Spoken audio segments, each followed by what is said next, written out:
బిడ్డలారా, ఈ దినము సామెతలు 3వ అధ్యాయము 23వ వచనాన్ని ధ్యానిద్దాం. అప్పుడు నీ మార్గమున నీవు సురక్షితంగా నడిచెదవు, నీ పాదము ఎప్పుడునూ తొట్టిల్లదు. దేవునికి మహిమ కలుగునుగాక.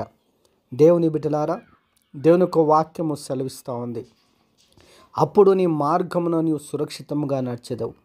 నిజంగా ఒక మానవుడు ఎప్పుడు తన మార్గంలో సురక్షితంగా నడుస్తాడు అంటే, ఎప్పుడైతే లెస్ అయిన జ్ఞానమును వివేచనను భద్రము చేసుకుంటాడో అప్పుడే మానవుడు తన మార్గంలో సురక్షితంగా నడవగలడు.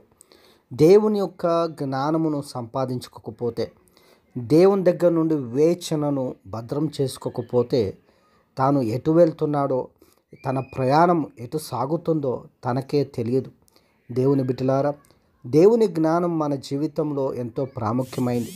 కాబట్టి బైబిల్ సెలవిస్తూ ఉంది, వీధుల్లో నిలబడి జ్ఞానము కేకలు వేయుచున్నది అని సెలవిస్తూ ఉంది. జ్ఞానము పిలుచుచున్నది. దేవుని బిడ్డలారా, ఎందుకంటే జ్ఞానము సంపాదించడానికి, జ్ఞానము కలిగి నడుచుకోవడానికి, జ్ఞానము కలిగి నడవడానికి. కాబట్టి ఎప్పుడైతే దేవుని జ్ఞానాన్ని వివేచనను పొందుకుంటామో అప్పుడు మన పాదం తొట్టిల్లదు అని వాక్యం సెలవిస్తూ ఉంది. మన జీవితంలో ఏమాత్రం కూడా తొట్టిల్లకుండా మనము నడుస్తాం. అతి కృపా జ్ఞానం దేవుడు అందరికీ ఇచ్చునుగాక.